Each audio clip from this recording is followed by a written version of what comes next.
export it, meaning there's going to be less of it here, so obviously the price will go up. How many people really want the price of gas to go up? Well, so that's where I'm kind of coming from, because on one hand, yes, it hurts that sector that depends on jobs on oil and gas, right? But that's only about, what, 5 or 10%? And the rest of the economy benefits greatly from cheap oil. I mean, look at us. Instead of paying $60 a tank, I'm paying $25. That's money in my bottom line that I'm not going to get if oil's $100 a barrel and I'm having to pay $4 a gallon instead of $2. You know how it is. Once you export, then the big guys obviously going to make the money, because you're going to raise the local prices because they'll export the surplus somewhere else, and they get paid for that too.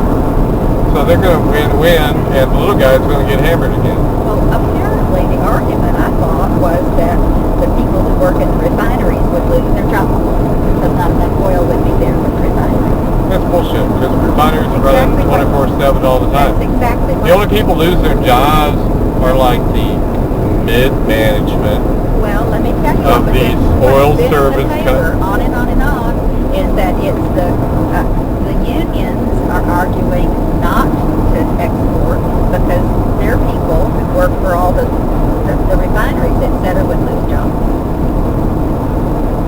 I don't see how they're doing that argument. Well, they're going to have a job anyway.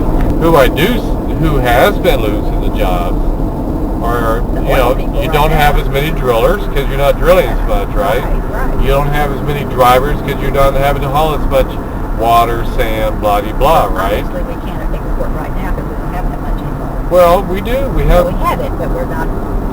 And we have a surplus of this crap. Well, that is true. And the problem is, we don't really want to do a bunch more carbon anyway because of the planet situation.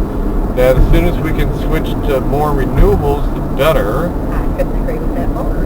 And if the oil exports are replacing coal, that's okay by me. Think about this. All right now we have a glut.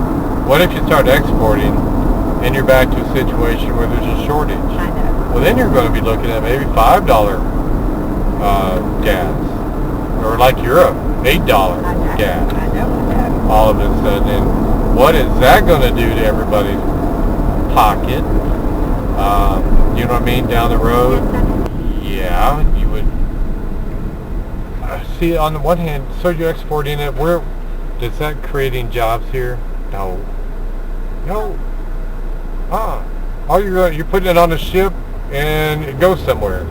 You got to get it, which is going to create. We already have it. We already have it. I mean, but if we start shipping it abroad, you're going to run out. Well, then you start having less of it, right? And then they say, oh, okay, now that we have less of it, we'll drill more. Exactly. Let it lie. Got some jobs going. Yes. But eventually that shit is still going to run out. Of course it is. And it's still contributing to our climate meltdown. The more carbon, we're doing carbon, like the article I saw the other day said, we can't afford to use all the fossil fuels because if you did, you'd have a 200-foot rise in 200-foot sea rise. Can you imagine? And you'd have zero ice left on any pole, which means suddenly you are Venus. Sure, nothing good. 200-degree temperatures.